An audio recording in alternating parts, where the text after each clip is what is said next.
आदाब, नमस्ते, सत श्री अकाल। मैं मुश्ताक का ग्रेटर जम्मू वर्चुअल के पेज पर प्रोग्राम टैलेंट स्पीक में हम किसी न किसी पर्सनैलिटी को अपने स्टूडियो में बुलाते हैं और उनके सफ़र के बारे में जानने की कोशिश करते हैं। वो सफ़र म्यूज़िक का हो, डांस का हो, ड्रामे का हो, लिटरेचर का हो या किसी और फ़न का हो, क्योंकि टैलेंट हर एक के अंदर होता है, सिर्फ उसे परखा जाता है, निखारा जाता है और सामने लाया जाता है।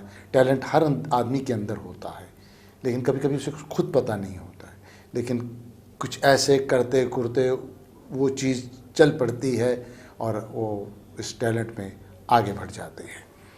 आज हमारे स्टूडियो में एक युवा कलाकार हैं, थिएटर से हैं, मतलब परफॉर्मिंग आर्ट से, ड्रामे से जुड़े हुए हैं, ड्रामा भी करते हैं, टीवी सीरियल में भी उन्होंने काम किया है, कुछ फिल्म्स में भी उन्होंने काम किया है। और मुझे जहाँ तक लगता है और जहाँ तक मैंने उनको देखा, उनकी परफॉर्मेंस को देखा, कश्मीरी ड्रामों में देखा, हिंदी ड्रामों में देखा, उर्दू के देखा और टेलीविज़न के काम भी उनका मैंने देखा, फिल्म में भी वो सक्रिय तौर पे काम कर रहे हैं। एक मेहनती और होनहार आज हमारे स्टूडियो में हमारे साथ जो एक फ़नकार हैं, वो मैंने उनके बारे में बता दिया। विनय पंडिता जी, आपका ग्रेटर जम्मू वर्चुअल के प्रोग्राम टैलेंट स्पीक में स्वागत है। Thank you. और आपका बहुत बहुत शुक्रिया अदा करते हैं कि अपना कीमती वक्त हमारे लिए निकाला। हमारा यही सिर्फ मकसद रहेगा कि विनय जी ये एक्टिंग क्यों करने लगे थे, कब शौक़ पड़ा, वो कौन सा ऐसा क्षण था जब आपको लगा कि यार मैं एक्टिंग करता हूँ, कहाँ से शुरू हुआ? सबसे पहले सर मैं आपका बहुत ही शुक्रगुजार हूँ कि आप जैसे हस्ती से मुझे मुखातिब होने का मौका मिला, और मैं ग्रेटर जम्मू का भी बहुत ही शुक्रगुजार हूँ। उन्होंने मुझे इस काबिल समझा, यहाँ पे बुलाया आपसे बातचीत करने के लिए। एक्टिंग पे आते हैं तो एक्टिंग मैंने कभी सोचा नहीं था, मतलब इनिशियली बचपन की जब चाइल्डहुड से बात करेंगे तो मैं गाने में था, मतलब सिंगिंग का शौक़ था मुझे। अच्छा। बचपन से, मतलब ये कश्मीर की बात है। जब मैं छोटा था, चौथी फोर्थ फिफ्थ में पढ़ता था, तो स्कूल में, अब खुद मुझे पता नहीं कि ये कहाँ से आया, तो मैं गाने लगा, सिंगिंग, फिल्मी गाने गाने लगा मैं। तो सब मुझे सुनते थे, मेरे जो कलीग थे, फ्रेंड्स थे, तो जो टीचर्स भी थे वो मुझे बुला के आके आप गाना गाओ, तो आपकी आवाज़ अच्छी है। तो सिंगिंग से मेरा स्टार्ट हुआ कश्मीर में चाइल्डहुड से। और उसी टाइम मैंने थोड़ा सोचा कि फिल्में भी उस टाइम संडे को फिल्में आती थी, संडे, तो उसका इंतज़ार हुआ करता था हम कि कब आएगी फ़िल्म। तो फिल्मों से मैं रुझान हुआ, फिल्मों की तरफ। तो जब मैं फिर गाने लगा तो मुझे उसी टाइम मेरा कुछ मन में था कि मैं कुछ बड़ा करूं, बिग ड्रीम, कि मैं मुंबई की तरफ मेरी नज़र थी और सिंगिंग में ही नज़र थी कि मैं इसी में आगे बढ़ूं, गाने में। तो धीरे धीरे वो थोड़ा सा चलता गया गाने में। लेकिन आपको पता ही है, as a middle class family से बिलोंग करते हैं, और हमारी कम्युनिटी में, मतलब हमारी कम्युनिटी क्या, बहुत सारी कम्युनिटीज़ में होता है कि आप बच्चे को बोलते कि आप क्या कर रहे हो, या आप ड्रामेबाजी, वो है फिल्म, क्या ये पढ़ाई करो, आपको कल नहीं इंजीनियर बनना, डॉक्टर बनना है, तो उसमें चले जाना है, या गवर्नमेंट सर्विस में जाना है। तो लेकिन मैं वहीं पे घर पे मुझे डांट भी पड़ती थी फैमिली से, और भी जो लोग थे अड़ोस पड़ोस के, क्या करते हो। मैं गुनगुनाया करता था, चिल्लाया करता था ऐसे गलियों में, खेतों में गाने के लिए। तो धीरे धीरे मुझे मेरे किशोर कुमार साहब, वो उनको फॉलो करता हूँ मैं, बहुत गाने अच्छे लगते हैं मुझे उनके, तो उनके गाने में गाने लगा थोड़ा थोड़ा। तो उसके बाद 1990 में माइग्रेशन हुई, तो हमें कश्मीर छोड़कर जम्मू आना पड़ा। तो वो वैसा एक बड़ा बुरा दौर था। तो यहाँ पे आके फिर हम टेंटू में रहा करते थे। टेंटू में रहने के बाद भी वो मेरे कहीं ना कहीं वो मन में था, मुझे एक लगाव था कि मैंने कुछ अलग करना है, और गाने का बहुत शौक़, अभी भी वो पैशन है, वो जुनून है। तो एक्टिंग की तरफ इतना नहीं था, थोड़ा सा था कि मैं कर सकता हूँ, अंदर था एक वो चाह थी। तो लेकिन उस टाइम वो वहाँ पे टेंटू में रह के वो पॉसिबल नहीं था, कि वी ट्रबल अ लॉट उस टाइम। तो और फैमिली का भी सपोर्ट इतना वहाँ पे नहीं था। हमारे पिताजी एक गवर्नमेंट एम्प्लॉय थे, पुलिस में थे, एक बड़ी फैमिली थी, इतने मतलब 6 भाई बहन, सबकी पढ़ाई, सबके आगे उनका फ्यूचर। तो इतना सपोर्ट नहीं था, तो धीरे धीरे फिर वो स्टडी शुरू हो गई यहाँ से दोबारा। अब यहाँ पे भी वही फैमिली बोलने लगे कि आप पढ़ाई करो, पढ़ाई में आगे बढ़ना है, लेकिन वो था, अंदर था वो, तो धीरे धीरे वो गाने की तरफ मैं चला गया। उसके बाद हम टेंटों से निकल के एक छोटे से रूम में हमें जब प्रोवाइड हुआ था गवर्नमेंट की तरफ से, हम पहुंच गए फिर नगरोटा में रहने लगे एक कमरे में। तो वहाँ से फिर एक ग्रुप से मैं जुड़ गया। मेरे ब्रदर है, बड़े ब्रदर हैं, उनका काफ़ी सपोर्ट रहा मुझे तो उन्होंने एक वहाँ पे ग्रुप था शांति आर्ट एंड कल्चर, वो कुछ कल्चरल प्रोग्राम्स करते थे, तो उन्होंने मुझे बुलाया, तो बोला आप गाना वाना गाते, तो उनसे थोड़ा शुरुआत हो गई। फिर मैंने टीवी में गाया, दूरदर्शन यहाँ पे उनके साथ एक पैट्रियाटिक सॉन्ग गाया, सोलो भी गाया, ग्रुप में भी गाया, रेडियो जम्मू में भी गाया, और अभिनव थिएटर में कुछ शोज़ में धीरे धीरे अब स्टार्ट हो गए। साथ साथ एजुकेशन भी चलती गई। गुड। और फिर मैं कॉलेज लेवल तक पहुँच गया, और उसके बाद जब ग्रेजुएशन हो गई, और म्यूज़िक, वहाँ पे म्यूज़िक ही मेरा सब्जेक्ट था, तो म्यूज़िकल प्रोग्राम्स में वो करता रहा, मैं पार्टिसिपेट करता रहा, लेकिन वो एक टेक्निकली वो सीखा नहीं, मतलब सीखने की तो वो थी, वो अभी भी वो उसी वहीं पे बरकरार है। तो उसके बाद विनय जी, जो आपने अपना सफ़र छोटा सा बताया, छोटा सा नहीं, इसमें बहुत बड़ा सफ़र है, बहुत बड़ा। सन 1990 का जिक्र आपने किया। हाँ। बहुत मुश्किल था। 1 मिनट में रोकना चाहूँगा, ये जो मेरा सफ़र है बहुत ही कठिन भरा रहा है, ये बहुत मुश्किल। मैं समझ सकता हूँ, क्योंकि 1990 में जब वहाँ से माइग्रेंट होकर आप जम्मू आए, लेकिन आपके दिमाग में तब भी एक कलाकार कहीं ना कहीं स्ट्रिंग मार रहा था। इतनी दुविधा, टेंट में रह कर भी, और उस टेंट की गर्मी में रह कर भी, वो जो आपके अंदर एक टैलेंट था वो कहीं ना कहीं उभाल रहा था। मतलब कहने का वो टैलेंट कहीं दबा नहीं था उस मजबूरी में। उसके बाद आप एक कमरे में शिफ्ट हो गए, लेकिन टैलेंट फिर भी आपके साथ चल रहा था। हमारा ये प्रोग्राम टैलेंट स्पीक इन्हीं चीज़ों को उजागर कर रहा है कि आज आप जब कश्मीर से आए, छोटे से थे, 4th-5th क्लास में पढ़ रहे होंगे, उसके बाद जम्मू में टेंटों में, और फिर भी वो कलाकार आपके अंदर झाग रहा था, और आप गाने गा रहे थे किशोर कुमार जी के। बिल्कुल, है ना, एक कंट्रास्ट है। किशोर कुमार जी के गाने ज़्यादातर मस्ती में रहते हैं, और उसके बाद आपका ये क्या कहते हैं, इस जद्दोजहद में भी आपने गाने का एक शौक़ को मरने नहीं दिया, क्योंकि आपने पहले गाने को ही रखा। और उसके बाद फिर गाने की अब बात आती, तो मैं थोड़ा सा यही अर्ज़ करूँगा कि आप हमें कोई गाना पहले किशोर जी का सुना दें। बिल्कुल। हाँ, हम सुन जरूर। कहाँ तक ये मन को अंधेरे छलेंगे, उदासी भरे दिन कभी तो ढलेंगे। कहाँ तक ये मन को अंधेरे छलेंगे, उदासी भरे दिन कभी तो ढलेंगे। कभी सुख कभी दुख, यही जिंदगी है। ये पतझड़ का मौसम घड़ी दो घड़ी है। ये पतझड़ का मौसम घड़ी दो घड़ी है। जो बिछड़े सफर में तुम्हें फिर मिलेंगे, उदासी भरे दिन कभी तो ढलेंगे। बिल्कुल सही कहा कि उदासी वाले दिन कभी तो ढलेंगे, वो सुबह तो कभी आएगी। विनय जी, कश्मीरी में भी गाते हैं? कश्मीरी में भी गाते सर। नहीं, कश्मीरी गाना भी गाते हैं। हाँ, रोई आज हना बदलाव साहे, चखुल रोई आज हना बदलाव साहे। मलालै म्योन यो छुई त्राव साहे। हालालै म्योन यो छुई त्रावसाहे।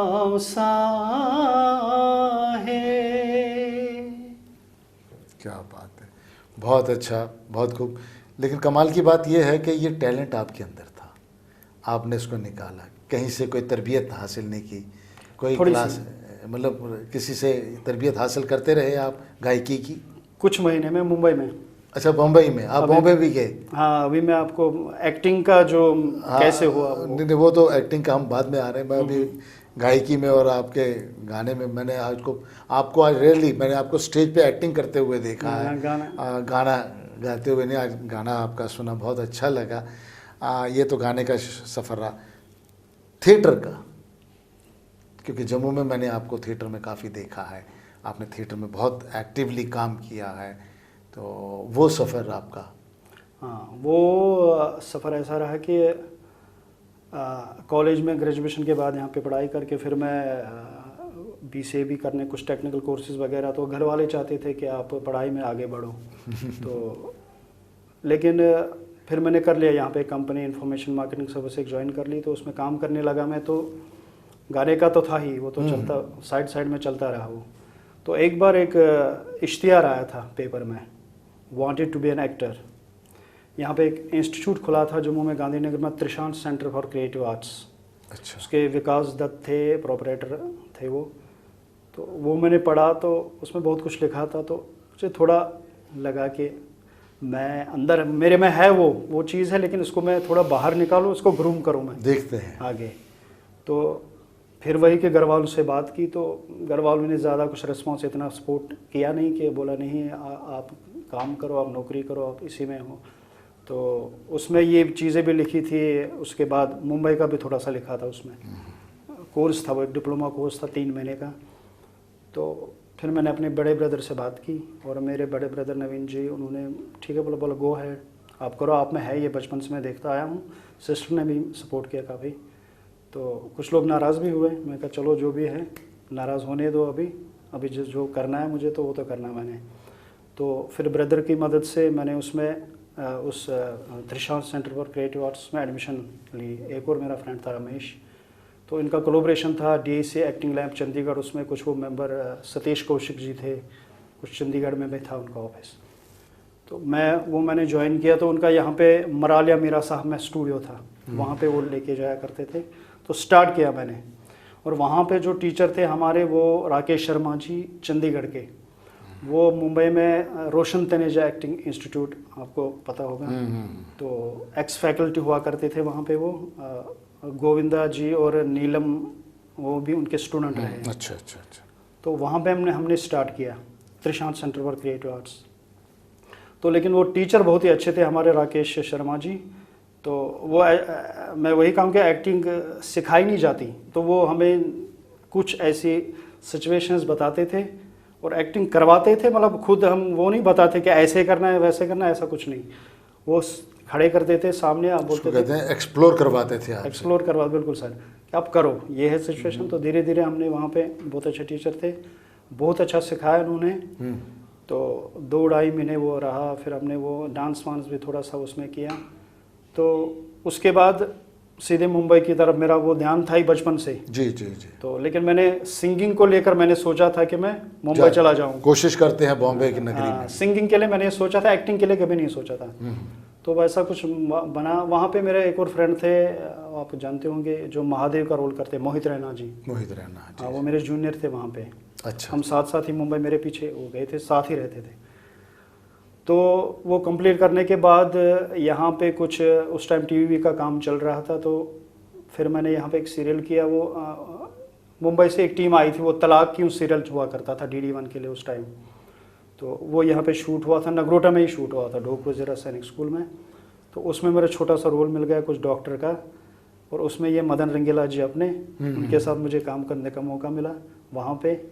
और उसके बाद एक DD काशिर के लिए एक शेर सिंह प्रोड्यूसर थे उनके, दूर नहीं मंजिल वो था, उसमें सपना सोनी जी के साथ काम करने का मौका मिला उस टाइम। ये है 2003 की बात है ये।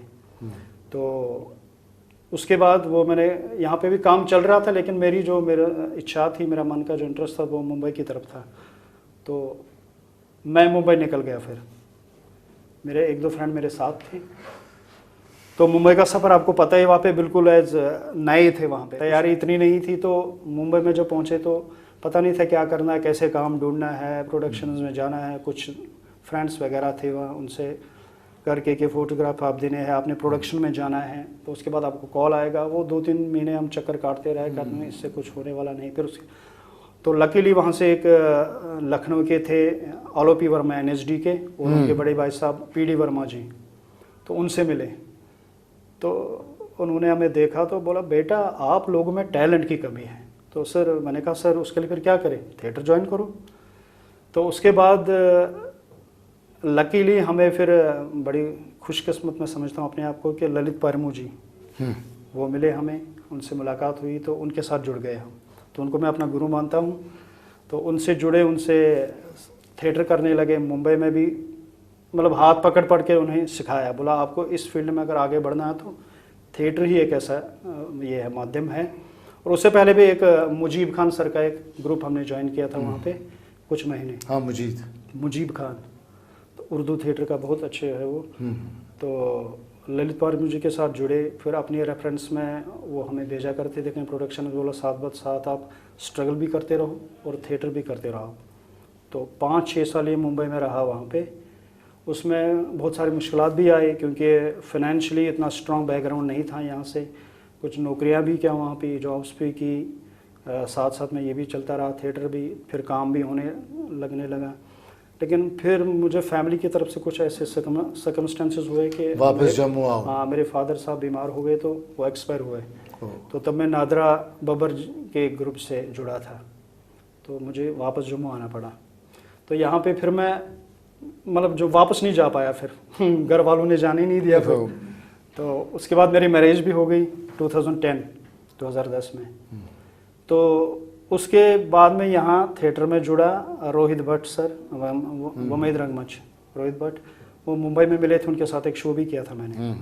तो वो मुझसे पहले यहाँ आए थे 2008 में। तो उन्होंने बोला मैंने यहाँ पे एक थिएटर ग्रुप स्टार्ट किया, तो आप मेरे साथ उम्मीद और रंगमंच, उनके साथ जुड़ा। 4-5 साल उनके साथ, ज़्यादा थिएटर काफ़ी काम किया है उनके साथ, बहुत काम किया मैंने। मेजर जिसे ये कहेंगे उम्मीद के मेजर प्रोडक्शंस में विनय जी ने मेजर करेक्टर्स किए, बहुत खूबी, बड़े अच्छे तरीके से वो करेक्टर निभाए हैं उम्मीद के साथ इन्होंने।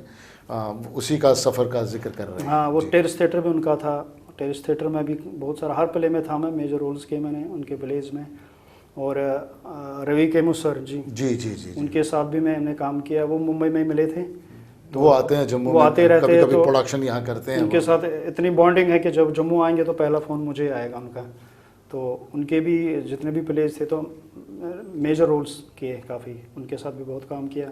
विजय गोस्वामी के साथ भी काम किया, अलग अलग फ्रीलांस में भी किया। तो सबसे ज़्यादा काम तो रोहित भट्ट जी के साथ किया। तो यहाँ मैं फिर थिएटर से पूरी तरह जुड़ गया। और उसके बाद बॉम्बे नहीं जा सके। उसके बाद मुंबई नहीं, वो बिल्कुल विनय जी, हाँ, शो करने के लिए गए थे। हाँ, शोज़ करने के लिए। लेकिन विनय जी बिल्कुल आपने सही कहा कि वक्त और हालात कुछ ऐसे हो जाते हैं कि कभी वहाँ तक नहीं पहुँच पाते, रह जाता है, पहुँच के भी रह जाते हैं। लेकिन फिर भी आपने, आपका इतना लंबा सफ़र, और मैं तो ये कहूँगा कि दाढ़ी मेरी तो सफ़ेद है, लेकिन आपकी इस छोटी इस उम्र में इतना सफ़र करना, और फिर 1990 को भी साथ लेके चलना, और उस दुविधा में रह के ये काम करना, और फिर इसमें अपना टैलेंट उभार के दिखाना कोई छोटी बात नहीं है, बहुत बड़ी बात है। आपके इस काम की सराहना करते हैं हम लोग। आज आप विनय जी, हमारा जो जम्मू कश्मीर का थिएटर है उसे आप किस जगह पे देख रहे हैं? अभी उसमें बहुत कुछ मतलब राइज उसका बहुत हुआ था। ये अब थोड़ा सा कोरोना की वजह से पिछले 1-2 साल, कोरोना को छोड़ दो, कोरोना तो चला पाया, बहुत राइज कर गया था पहले भी। लेकिन आपने जिस दौर में काम किया है वो काफ़ी काम हो रहा था, बहुत ज़्यादा काम हो रहा था, और अच्छा थिएटर हो रहा था जम्मू में। उससे पहले भी मैंने थिएटर देखा है, अभी बहुत ज़्यादा उसका राइज हुआ था। बहुत अच्छा थिएटर मतलब जम्मू का, जो उसको उस नज़रिए पर मैं देखता हूँ। खाली लेकिन अब जो थिएटर हो रहा है वो खाली एनुअल ड्रामा फेस्टिवल तक ही है। नहीं, ये कोरोना की वजह से थोड़ा है, ये भी रहेगा नहीं तो दौर, वो दौर भी था, ये भी दौर भी है, वो कोई चीज़ रहती नहीं है। जी जी, धीरे ये खत्म हो जाएगा तो शुरू होगा फिर हो वही जाएगा। दोबारा। उम्मीद है, पॉजिटिव उम्मीद रखनी चाहिए कि क्योंकि इस कोरोना की वजह से, इस महामारी की वजह से, कोरोना की महामारी की वजह से परफॉर्मिंग आर्ट के अलावा बाकी क्षेत्र भी सफ़र हुआ है, हम ही नहीं हुए, लेकिन कलाकार को एक बहुत ज़ोर के धक्के लगे हैं इस 2 साल के वक्फे में। ये दूसरा साल है कोरोना को लेकर, बड़ी मुश्किलात है, लेकिन कलाकार कलाकार ही होता है, वो हर ज़िंदगी जीता है, कभी मंच पे जीता है, कभी स्क्रीन पे जीता है, कभी हकीकत में जीता है। विनय जी, अब क्या आप सोचते हैं? म्यूज़िक आपके पास, म्यूज़िक का भी है, एक्टिंग का भी है, अब क्या सोच कर रहे हैं कि अभी मैंने इनको थोड़ा सा वो किया कि एक्टिंग मेरा एज प्रोफेशनली है, एज, और मेरा जो म्यूज़िक जो है तो वो एक हॉबी, एक शौक के तौर पर, लेकिन उसको छोड़ना नहीं है। जी जी जी, वो तो साथ ही चलेगा मेरे। लेकिन मेन जो फोकस है वो एक्टिंग पे ही है। हमारी जो अब पीढ़ी जो थिएटर में एक्टिंग कर रहे हैं, जो नई पीढ़ी आ रही है, आपके साथ वाले लोग या आपके बाद वाले लोग, क्या फ़र्क महसूस कर रहे हैं उनके अंदर? क्या है, क्या जोश है या शॉर्टकट है या क्या है? किस में फंसे पड़े हैं? नई पीढ़ी में है कि वो रातों रात वो स्टार बनना चाहते हैं, थोड़ा सा है कुछ लोग। क्योंकि आपका जो सफ़र है, आपके कितना लंबा सफ़र, बॉम्बे जाओ, उधर मार खा, जम्मू मार खा, स्ट्रगल है, तो वो नई, उसी संदर्भ को उसको जहन में रखे, नई पीढ़ी को आप कहाँ देख रहे हैं, क्या है वो? जैसे आपने कहा शॉर्टकट है। हाँ, उनके लिए वही है। कुछ लोग ऐसा सोचते हैं कि मैंने यहाँ पे जो नए आर्टिस्ट है, कुछ यहाँ पे एक प्ले मैंने कर लिया तो मैं तो स्टार बन गया रातों रात। वो गलत है। कोई चीज़ मुश्किल नहीं है, इम्पॉसिबल नहीं है पॉसिबल है, बिल्कुल आप सक्सेस होंगे। लेकिन मेहनत कड़ी, आपका पक्का इरादा है, मेहनत बहुत है, मेहनत कड़ी मेहनत है, और आपको एक प्रॉपर वे, आपको गाइडेंस प्रॉपर वे से चलना चाहिए। ये नहीं सोचना चाहिए कि मैंने प्ले कर लिया तो कल को मैं स्टार बन गया तो कल को मैं वहाँ जाऊँगा, यहाँ जाऊँगा, तो वो चीज़ गलत है। बाकी कोई भी आ सकता है, मेहनत तो बहुत है, थिएटर है, यहाँ पे बहुत सारे लोग हैं सर, मतलब एक तरबियत बहुत ज़रूरी है। तरबियत, स्कूल का होना बहुत ज़रूरी है सर। जैसे हमारे यहाँ, मैं हर बार यही बात कहता हूँ कि यूनिवर्सिटीज़ बड़ी खुल गई हैं, लेकिन कहीं पे ड्रामे का ट्रेनिंग के लिए कोई नहीं है। और वैसे भी नाम के वर्कशॉप्स बड़ी हो रही होती हैं, लेकिन वो वर्कशॉप में क्या होता है क्या नहीं होता है, आई डोंट नो। लेकिन वाकई आपकी बात सही है, आने वाली पीढ़ी वाकई शॉर्टकट में चलने की बड़ी वो रहती है, फराग में। आपने हमारे साथ काफ़ी बातें की, आपने आपके टैलेंट को हम देख रहे हैं कि किस तरह के सफ़र से हो के आया है। आप टेलीविज़न में भी एक्टिंग करते हैं, आपने फ़िल्म में भी एक्टिंग की, फ़िल्म का कोई एक्सपीरियंस आपका? हाँ, जो फिल्म आप शेयर करेंगे हमारे साथ। फिल्म का अभी जो लेटेस्ट सर आप भी थे, शिकारा, विनोद चोपड़ा साहब की। जी, शिकारा, कैसा एक्सपीरियंस? अच्छा एक्सपीरियंस रहा, क्योंकि आपने तीनों जॉनर किए हैं, स्टेज पे भी एक्टिंग की, टेलीविज़न पे भी एक्टिंग की, फीचर फिल्म पे बड़ी 17 mm पे भी की। वो एक्सपीरियंस आपका कैसे, तीनों का क्या एक्सपीरियंस है? है तो एक ही चीज़ सर, करना काम तो एक ही है, लेकिन थिएटर बहुत अलग चीज़ है। थिएटर और जो टीवी में क्या आपके कि वहाँ आपके रीटेक्स होते हैं, थिएटर में आपको समय मिलता है, मतलब आप रिहर्सल करने के लिए आपको 25 दिन, 20 दिन, 1 महीना, 1.5 महीना। लेकिन वहाँ पे आपको फिर ऑडियंस लाइव होना है कि आपके पास सामने है 500 लोग हैं, 1000 लोग हैं, और आपका जो डायलॉग डिलीवरी, वॉइस प्रोजेक्शन, वो कितने लोगों तक पहुँचाना है। और थिएटर में आप ग्रूम कर सकते हैं अपने आप को, बहुत सारी चीज़ों में आपका एक बहुत बड़ा फील्ड है, मैदान है। तो टीवी में रीटेक्स होते हैं, आप दोबारा वहाँ पे कर सकते हो, है काम तो एक ही है। तो सिनेमा भी, वहाँ पे भी काम एक ही है, थिएटर बहुत टफ है। तो इसलिए आपका शिकारा का एक्सपीरियंस? शिकारा एक्सपीरियंस बहुत अच्छा रहा। जब इनिशियली वहाँ पे उनका जो हुआ था, पहले वो NSD की इंदु शर्मा जी यहाँ पे आए थे, संदीप ऑडिशन के लिए हुआ था यहाँ पे। फिर जगती में पहला एक ऑडिशन हुआ मेरा, उसके बाद फिर दोबारा ऑडिशन के लिए बुलाया गया मुझे KL सहगल हॉल, वो आशीष निजामन जी थे वहाँ पे, तो वहीं पे सिलेक्शन हुआ था। उसके बाद मुझे कॉल आया था, तो उसके